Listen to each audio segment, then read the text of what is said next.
On vient de refaire un passage devant le dôme de l'objectif, il n'y a toujours pas de lumière. Ouais, suivi pour JPEG. 6 h du matin, dans une ville de l'ouest de la France. Des agents du renseignement territorial sont en planque.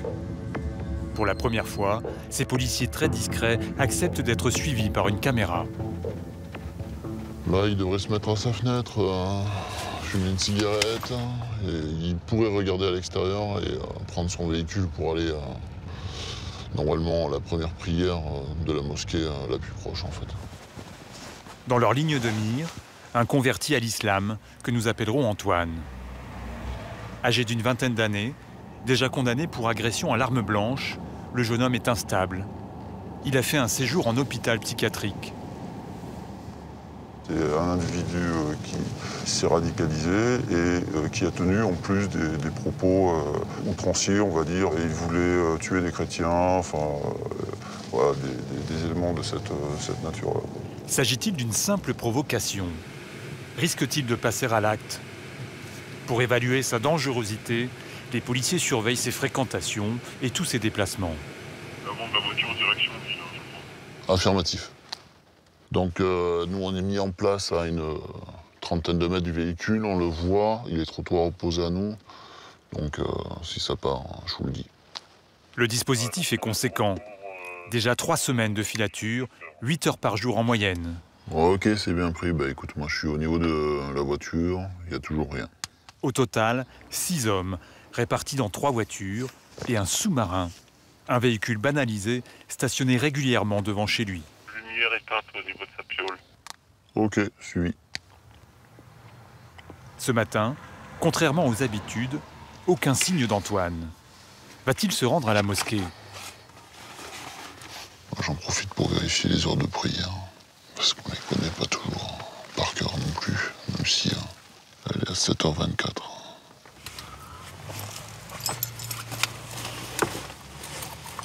Voilà, si c'est un peu calme, je profite pour me nourrir un tout petit peu.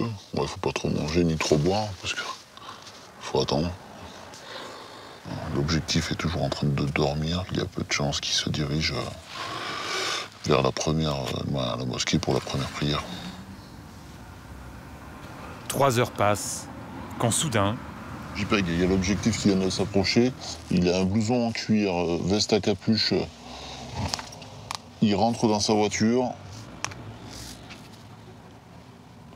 Ouais, est-ce que c'est reçu? Ouais, c'est pris, JPEG. Ouais, donc contact mis. Pour l'instant, il va commencer à s'engager sur la VP. J'ai l'impression qu'il fait un demi-tour en direction de la cité. C'est reçu? La cité, un quartier sensible de la ville. Sur Ronde-Carole, on s'engage, effectivement, il vient de faire demi-tour. Direction la cité. Pour suivre Antoine en toute discrétion, 3 véhicules se relaient, toujours à bonne distance de sa voiture.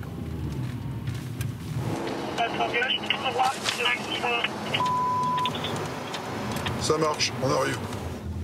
Après 20 minutes de filature, les policiers voient Antoine s'arrêter sur le parking d'un centre commercial. On a tout sur moi, donc on l'a en visuel pour l'instant. On discute avec un black en fait, là. Un black qui a un uniforme blanchiment et une veste en dessous. Ouais, ça discute, ça se prend dans les bras. C'est dans la boîte, c'est cliché. Hein. Les policiers ont immédiatement pris en photo l'interlocuteur d'Antoine afin de l'identifier. Ils ont déjà vu le jeune converti au contact d'islamistes radicaux. Je vais le voir arriver dans le rétro. 2 heures plus tard, l'agent resté dans le fameux sous-marin devant le domicile d'Antoine photographie son retour à la maison. Il met son clignotant, il va se garer en face. Tu l'as, c'est bon? Ouais, c'est bon, je l'ai, ouais. Ok. Ouais, au dispo de JPEG, donc c'est bon. Je l'ai, il a une baguette à la main, il rentre chez lui, là. Ce jour-là, rien de suspect, mais pas question d'abandonner la surveillance. Elle peut durer encore plusieurs mois, le temps de lever le doute ou de confirmer les soupçons.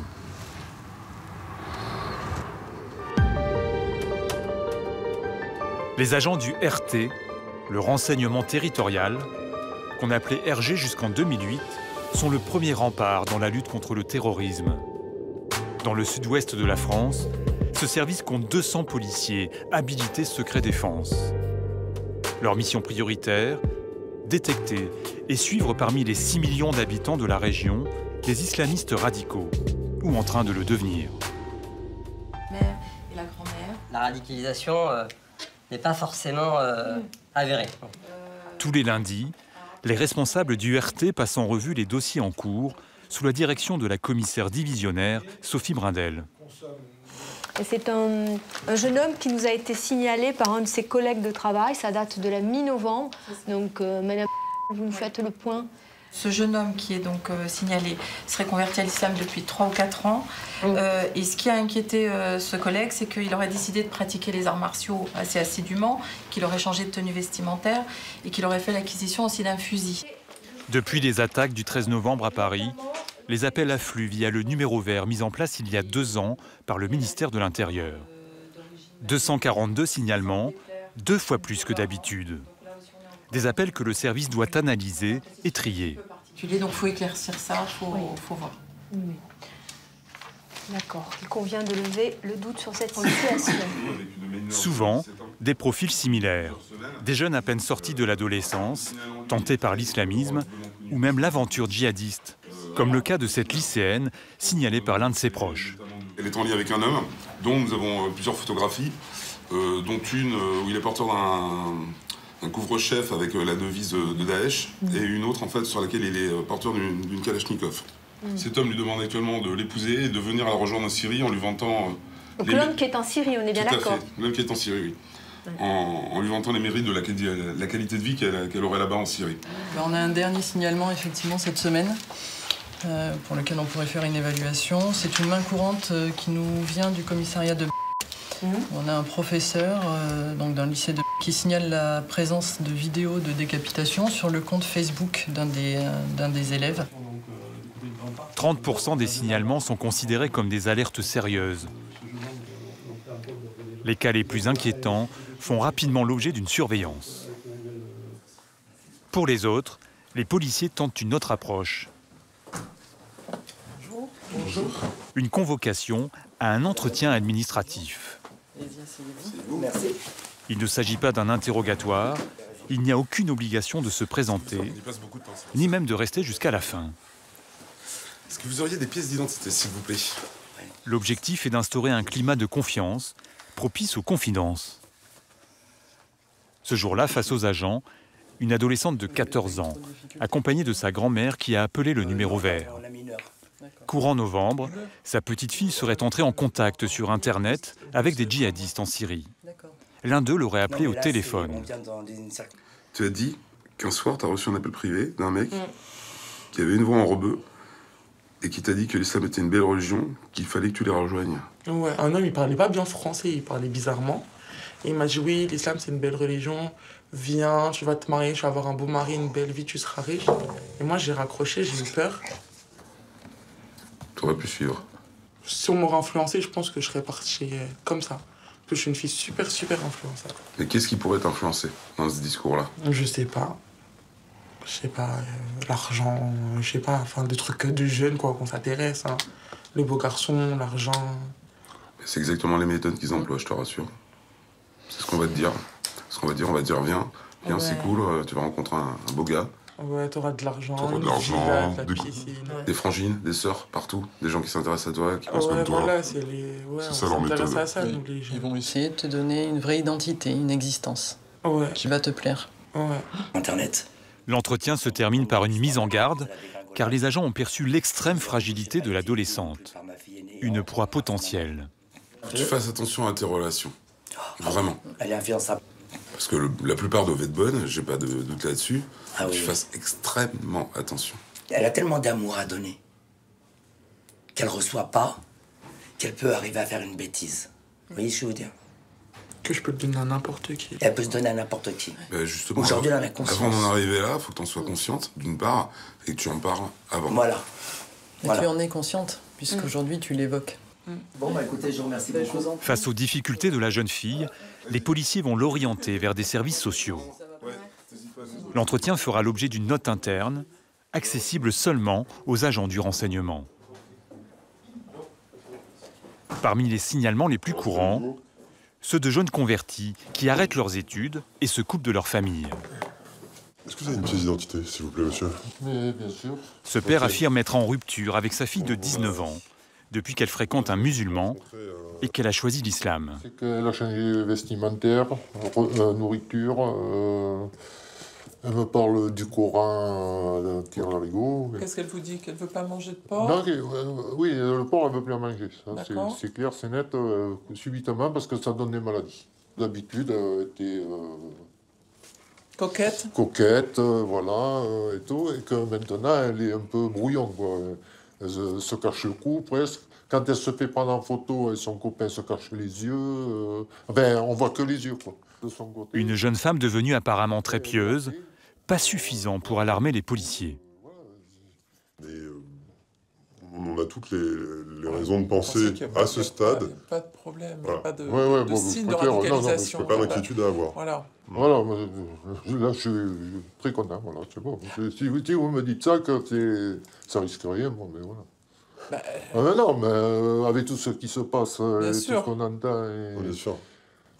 C'est bon. Bien sûr, par contre, il faut essayer en tant que parent, je pense aussi, de garder le lien avec l'enfant, même si on n'est pas d'accord. Parce que votre fille, elle pourrait prendre carrément le contre-pied, vous voyez ce que je veux dire? Si demain, elle est amoureuse d'un jeune de religion musulmane, et ben c'est comme ça. Ah, mais c'est très bien. C'est une religion, comme il en existe plein. Si demain elle est amoureuse d'un surfeur, elle sera amoureuse d'un surfeur. Ah, ça, tout à fait. Voilà. Donc ça, maintenant... Pour valider leur diagnostic, les policiers vont enquêter sur la jeune femme via les réseaux sociaux ou ses comptes bancaires. 3 jours plus tard, ils la font venir au commissariat. Ils ne lui ont pas dit que son père était passé, ni l'objet de l'entretien, ni même qu'ils appartenaient au renseignement territorial. Vous apparaissez, je vais m'exprimer de la façon suivante, vous apparaissez un petit peu... vous êtes apparu dans les radars, voilà, d'une façon générale, et voilà, on souhaitait vous rencontrer pour faire un peu plus connaissance. Sur le port du voile, vous en pensez quoi? Alors moi, je suis pas... comme vous le voyez, je suis pas voilé en dehors de la mosquée. Hein. J'estime qu'on est en France, on est dans un pays laïque, on n'a pas imposé quoi que ce soit de nos croyances aux autres. Donc moi, je ne me voile pas et je ne compte pas me voiler. Vous avez modifié votre alimentation un petit peu quand même? Oui, je mange plus de porc, mais j'en mangeais pas énormément, donc en fait ça n'a pas changé. Ça n'a pas changé grand-chose. Vous buvez de l'alcool ou pas? Non, du tout? Non. Du tout? Même pour le nouvel an? Même pas? Non, même pas. Ah, d'accord. Non. Ça m'est arrivé... C'est depuis que vous êtes converti? Non, ça fait un petit moment que j'avais pas bu d'alcool. Hein. Non. L'alcool, ça m'est arrivé de prendre une goutte ou deux, hein, comme tous les jeunes. Mais l'alcool n'a jamais vraiment été mon délire. Les attentats de Charlie, c'est quoi votre analyse des choses? Déjà, il faut savoir qu'à l'époque, j'étais pas converti, mais j'ai été attristé de ce qui se passait. Enfin, clairement, on ne tue pas des gens au nom de Dieu. Toute religion confondue, c'est des religions de paix. On commet pas de crime sur des livres saints, jamais. Vous avez commencé la lecture du Coran? Ouais. Ouais. Mais comme j'ai lu la Bible... Non, mais peu importe, c'est très bien. Oui. Non, mais il n'y a pas de question piège, mademoiselle. Okay. C'est de moi-même, un jour, je me suis dit, pourquoi pas lire le Coran et puis apprendre. Enfin, au départ, moi, c'était pour la culture. Hein. Enfin, j'ai aimé, tout simplement. J'ai aimé cette religion, et voilà, après... Et c'est bien? Oui. Bah oui. Moi, je trouve que c'est une très belle religion. Allez. L'entretien durera 1 heure. La jeune femme a-t-elle été sincère? N'aurait-elle pas pu tromper les policiers? Au revoir. Quand on met bout à bout les témoignages du père et puis qu'on entend après cette jeune fille, on voit bien que le problème, c'est simplement une incompréhension. Voilà, c'est une méprise, une méconnaissance et une intolérance aussi. Voilà. Ouais. Et parfois vous vous dites, néanmoins, est-ce que cette personne n'est pas dans une stratégie de dissimulation que... C'est possible. Ça, c'est possible aussi. À ce jour-là, avec les éléments qu'on a, On peut faire que ce diagnostic-là. C'est pas possible, on peut pas en déduire qu'elle est radicalisée. Non, pas du tout. Ça tue pas son caractère, elle continue à être ce qu'elle est, quoi. Elle n'a pas changé. Par exemple, si c'est une stratégie de dissimulation, elle est particulièrement bien réussie. Ouais. Et en l'occurrence, les stratégies de dissimulation, on peut les retrouver, mais chez des profils un peu plus pointus. Chez des gens qui sont un peu plus âgés, qui ont fait beaucoup de séjours à l'étranger. C'est le cas notamment de Mohamed Merah, le terroriste de Toulouse et Montauban. Avant de passer à l'acte, il avait été soumis à un entretien administratif. Mais il avait trompé les services de renseignement. Ici, on mène une vingtaine d'entretiens de ce type par mois. L'autre pan de l'activité du service, c'est le travail de l'ombre.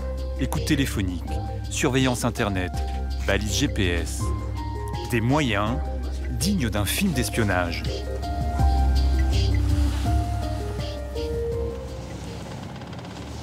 3 heures du matin, dans une zone résidentielle.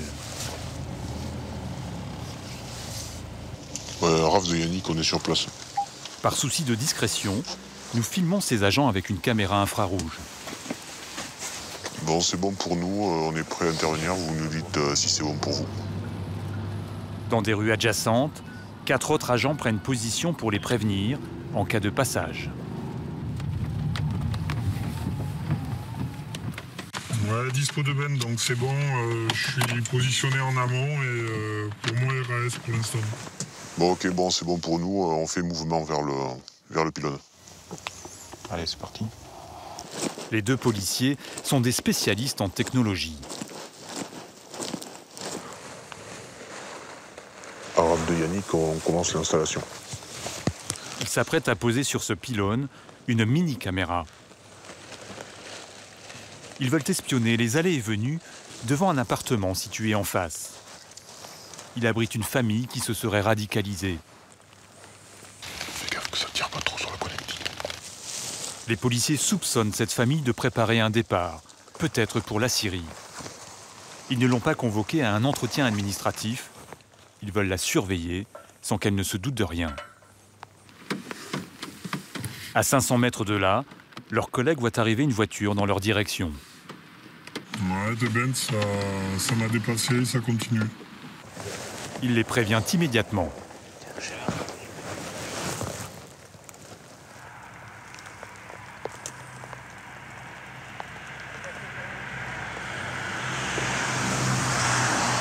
Pour mettre en place cette caméra sur la voie publique, le service n'a besoin d'aucune autorisation particulière. Quand t'as la bonne image, tu me dis je. Il pourrait aussi installer un dispositif à l'intérieur même de l'appartement, comme le permet une nouvelle loi depuis juillet dernier. Mais dans ce cas-là, il leur faut le feu vert d'une commission nationale et la signature du Premier ministre. Intervention terminée, on fait retour au véhicule. Dans la même nuit, l'équipe se rend dans un appartement loué par le service, où un autre dispositif de surveillance a déjà été installé. Une caméra permet d'observer les visites dans un pavillon situé en face, où les enquêteurs soupçonnent l'existence d'un lieu de rendez-vous d'islamistes radicaux. Cette fois-ci, ils viennent récupérer les données stockées sur ce disque dur. En moyenne, les policiers passent tous les 2 ou 3 jours relever les images qui ont été filmées. Ils mettent en place un nouveau disque dur pour poursuivre cette surveillance vidéo qui permet d'économiser des hommes sur le terrain.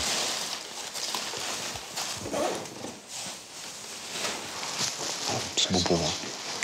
Ouais, ça marche. Ouais, Raph de Yannick. On ressort.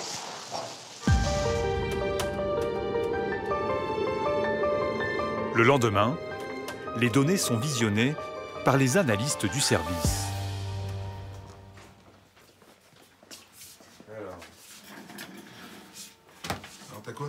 On va essayer de voir un petit peu si les habitudes sont toujours les mêmes, si ça n'a pas changé. Ces hommes connaissent les dossiers, le profil des personnes placées sous surveillance. Est-ce que tu as pu voir si, lorsqu'ils arrivent avec des sacs, est-ce qu'ils repartent avec les sacs sur les exploitations précédentes ?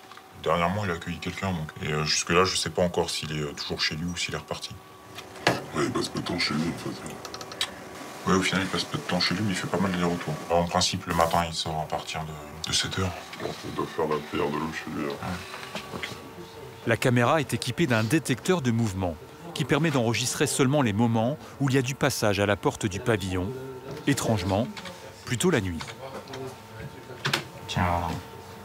Il y a un ami, qui a un sac. Attends, c'est je crois.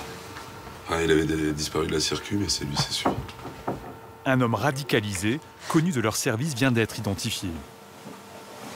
Ah, faut voir celui, le deuxième qui est sorti. Si tu prends des extraits des photos après de des zooms, faut qu'on essaye de l'identifier. Ouais. Pour l'instant, on ne sait pas qui c'est.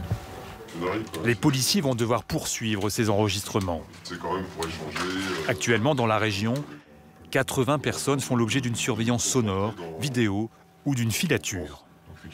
Si des suspects se révèlent être djihadistes, leurs dossiers seront transmis à la DGSI, un autre service de renseignement chargé plus particulièrement de la lutte contre les filières.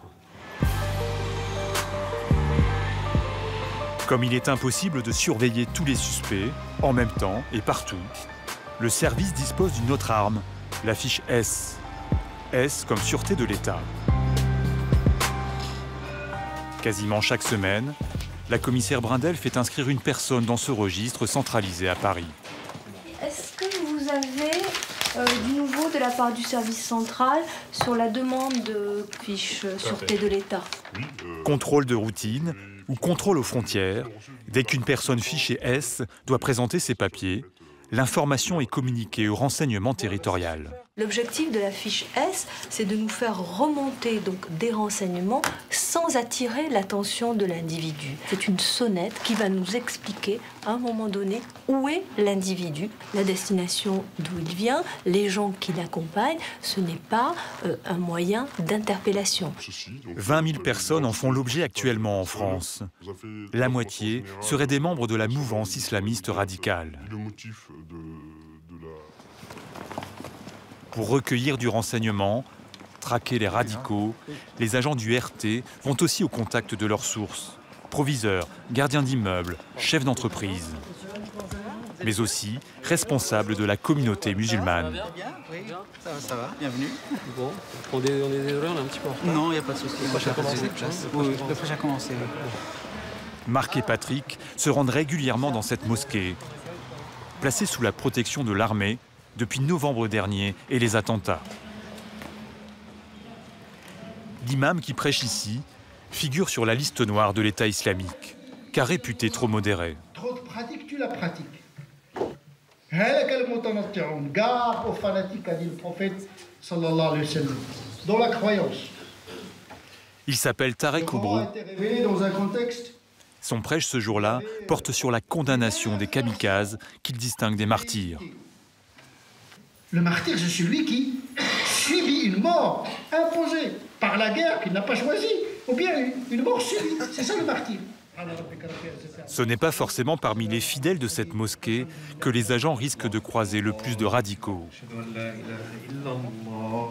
Mais après la prière, ils s'isolent avec le responsable local du culte musulman. Fouad Sahanadi va les alerter sur un nouveau phénomène.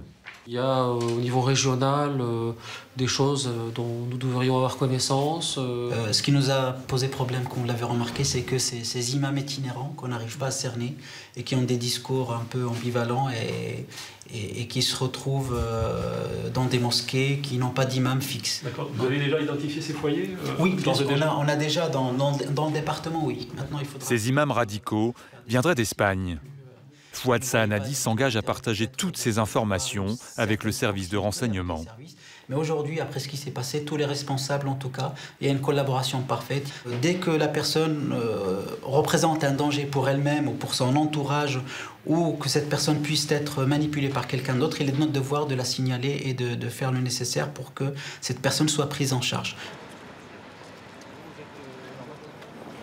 S'assurer la collaboration des uns et aussi tenter de peser sur certaines décisions. Marc et Patrick ont rendez-vous avec Marie Fétou, un adjoint du maire de Bordeaux. Des salafistes auraient pris le contrôle d'une mosquée située dans un local communal. Ils vont lui demander de trouver un prétexte pour les déloger. C'est vrai que c'est quand même un levier intéressant pour vous, le fait que vous soyez propriétaire des locaux. Vous avez là une possibilité d'agir. On a vécu, nous, ce cas sur la mosquée de Bègue l'année dernière. Et la mairie donc, a pu manœuvrer et reprendre des choses en main. Après, la difficulté, vous voyez, avec le principe de laïcité, c'est un principe de liberté d'organisation du culte. Tout à fait. Ce qui veut dire que nous, on ne peut pas choisir non plus l'imam. C'est toute la difficulté de l'exercice. Donc il faut qu'on ait quand même des éléments tangibles pour résilier la convention d'occupation. Non mais je comprends tout à fait la difficulté que vous avez là-dessus. L'élu prend l'engagement devant les policiers de ne pas renouveler le bail si les soupçons d'influence islamiste se confirment. Qu'ils soient identifiés comme...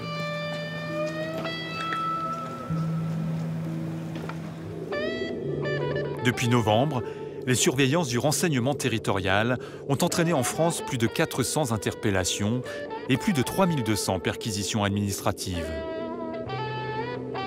Des perquisitions menées sans l'aval d'un juge, mais autorisées par l'état d'urgence. Des chiffres impressionnants, mais pour quel résultat? Jérôme Léonet est le patron des 2400 agents du RT. Alors que la menace terroriste reste à un niveau jamais atteint, restez assis, je fais le tour. Il est venu faire passer un message au chef du renseignement de la région Sud-Ouest.